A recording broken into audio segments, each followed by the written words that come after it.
Halo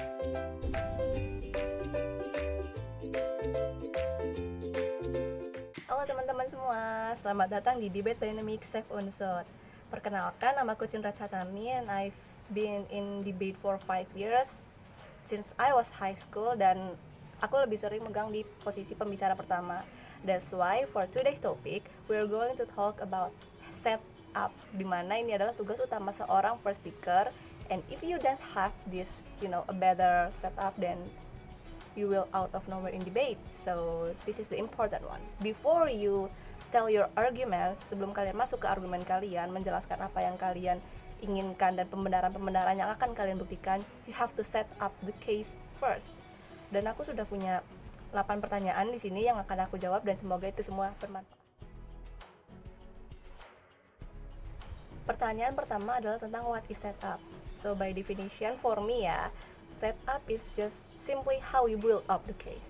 So in debate kan nanti kalian bakal ada audiens, bakal ada lawan, bakal ada juri paling penting. Kita harus beranggapan kalau mereka semua itu they don't know the case, they don't know what's actually happened, and you are here to tell them about that. What is the problem? Why is it so problematic? Why are you so worried? That's it. Jadi misalkan nih, there is a motion about this house regrets PSBB. Dewan menyesali adanya PSBB. Kita tuh nggak tahu lah, maksudnya orang-orang tuh nggak tahu PSBB itu apa, kenapa kita harus menyesali ini, permasalahan apa yang terjadi. That's it, that is set up. Second question is what is status quo. Kenapa kita ngomongin status quo? Karena when you are talking about setup, we will talk about status quo also. You have to explain the status quo. Status quo itu kondisi sekarang ini loh, kayak misalkan nih, Indonesia kan sekarang lagi, bukan Indonesia malah ya, semua negara lagi menghadapi COVID-19. Das status quo. Tapi status quo yang lebih jelas adalah bagaimana setiap negara menghandle COVID ini. Contohnya Indonesia PSBB, tapi kalau kita lihat negara lain ada yang lockdown. Das status quo. You have to explain to the audiences. Third question adalah sisi mana sih yang harus menjelaskan setup? Which side should set up the debate? Jawaban paling sempurna menurut aku adalah pembicara pertama dari tim pemerintah. Karena kalian adalah orang pertama yang maju, kalian orang pertama yang didengar oleh para juri dan para audiens. And if you fail to explain the setup, then you have a weak debate. It's automatically weak debate. Tapi itu akan menjadi kesempatan untuk tim lawan, tim oposisi untuk mengambil setup itu. And if that happen, that's allowed. I mean like both of the side can set up the debate and they have to. Tapi yang paling penting adalah bagaimana pembicara pertama dari tim pemerintah. Jadi kalau misalkan tim pemerintahnya gagal, akan diambil setupnya oleh tim lawan. Dan ketika itu terjadi, tim pemerintah akan menjadi lemah dan tim lawan akan menjadi kuat. In case they bring a better setup. Ada sedikit perbedaan kalau debate-nya ada British Parliamentary and Asian Parliamentary. Kalau di British, semua tim harus bawa setup, apalagi opening dan closing. Mereka harus membawakan setup yang berbeda dan harus lebih urgent daripada yang sebelumnya. Dan kalau di Asian Parliamentary, yang harus bawa setup ya jelas-jelas tim pro. So that's why Asian Parliamentary is much more easier and British Parliamentary is much more challenging and advanced. That's it. So when you are the first speaker of the debate, you really have to set up the debate. Karena yang aku paham adalah debate is like building a house. You need a foundation, you need the buildings, and you need the decoration. In Asian Parliamentary, first speaker or setup is more like the foundation. So if you don't have a great foundation, the building will be weak. That's it. Jadi kalau first speakernya lemah, kemungkinan second speakernya akan kesulitan untuk menjelaskan argumen dia, karena ya foundationnya is not clear. That's it. Okay.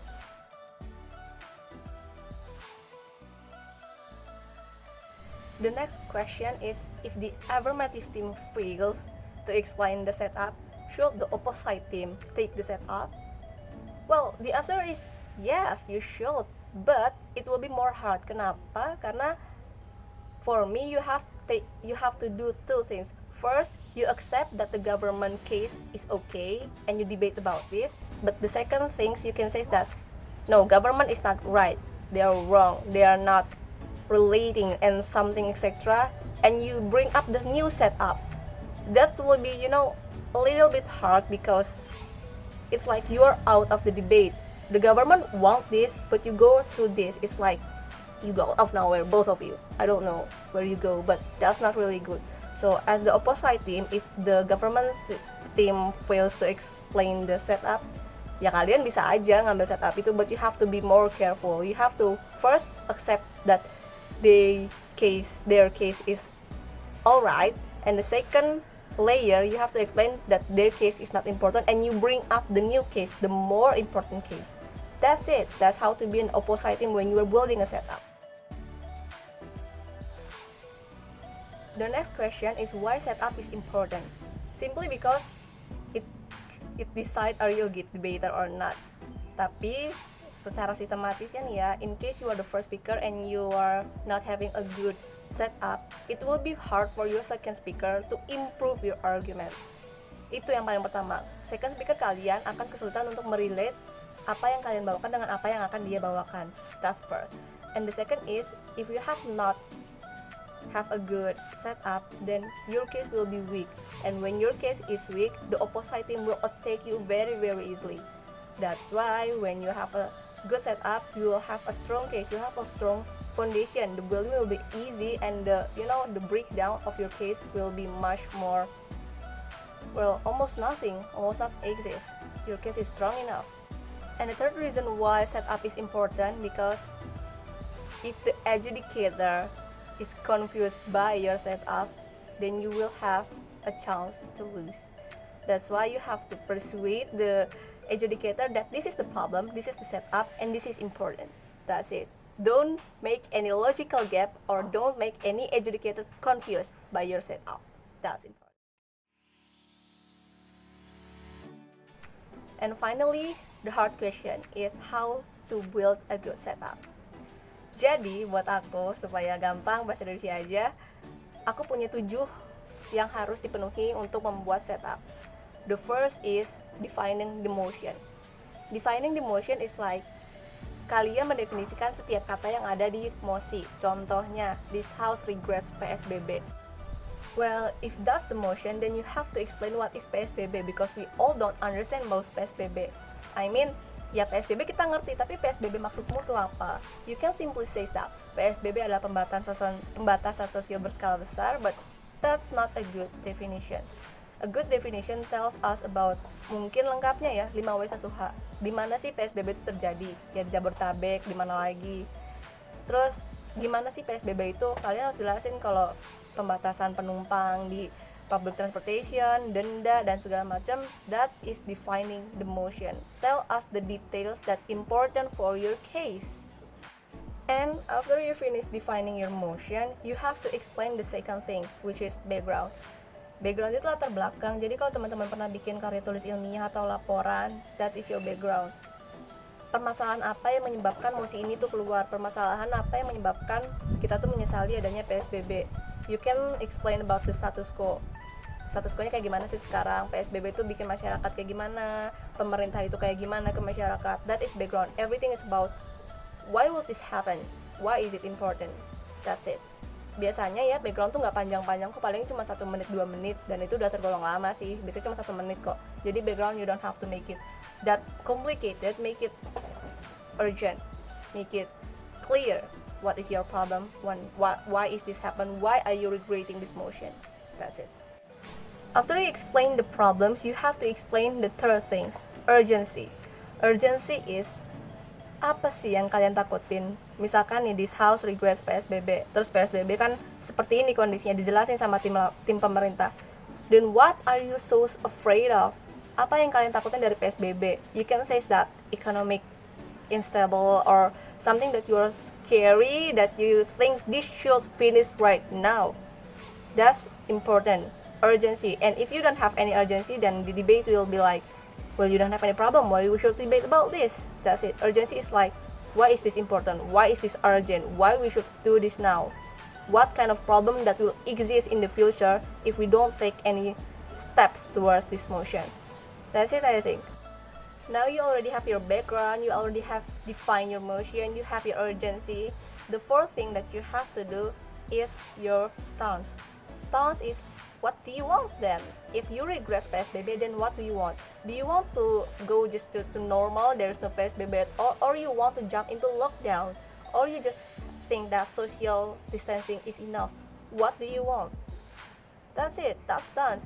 Make a clear stance. Jadi misalkan first speakernya bilang stance kita tuh maunya A, dan second speaker and third speaker you have to follow it. Jangan misalkan first speakernya maunya yaudah deh kita lockdown aja, second speakernya ternyata bilang nggak jadi lockdown deh, kita normal aja nggak usah ada PSBB. Tiba-tiba third speakernya bilang nggak deh PSBB aja. It's confusing, bikin jurinya confused dan bikin lawannya confused, and you will automatically lose because that's a debate. That's not a debate, I mean. After you have your stance, then the next thing that related to stance, the fifth thing is goals. Goals is like, what is your purpose of your stance? In example nih, this house regrets PSBB. Kita menyesalnya di PSBB, and as the government team, we want to stop PSBB and jump into lockdown, in example. Tapi itu cuma stance. Tapi kalau kita bahas goals, and after you lockdown, what kind of things that you want to achieve? In example, kalian pinginnya people are more safer or something like that. That is your goals from your stance. Apa yang kalian pingin dan apa yang kalian tuju. But my tips is, when you are setting up the goals, don't make it too far or don't make it illogical. In example, kalian pingin lockdown supaya semuanya aman. It's too far. Yes, you can say that, but explain how in the end of the day this will be more safer. This will be much better than any other PSBB or social distancing.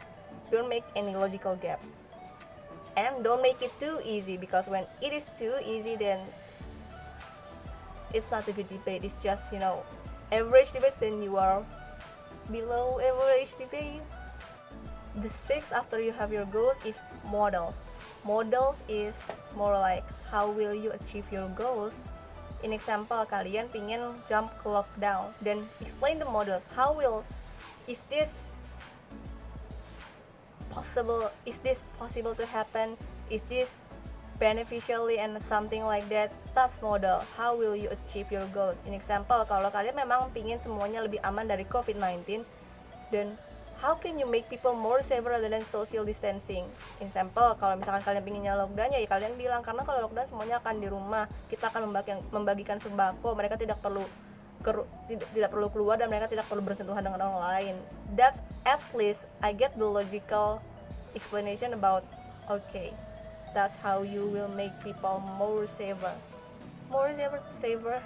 Well, I think that's enough for how to make a good setup. So you will have 6 things. First is defining the motion, second is background, third is your urgency, fourth is your stance, 5 is your goals, and 6 is your models. That's it. Dan ternyata pertanyaannya sudah habis, dikirain masih banyak tapi sudah terjawab oleh penjelasan sebelum-sebelumnya, so we don't have to roll over and repeat everything.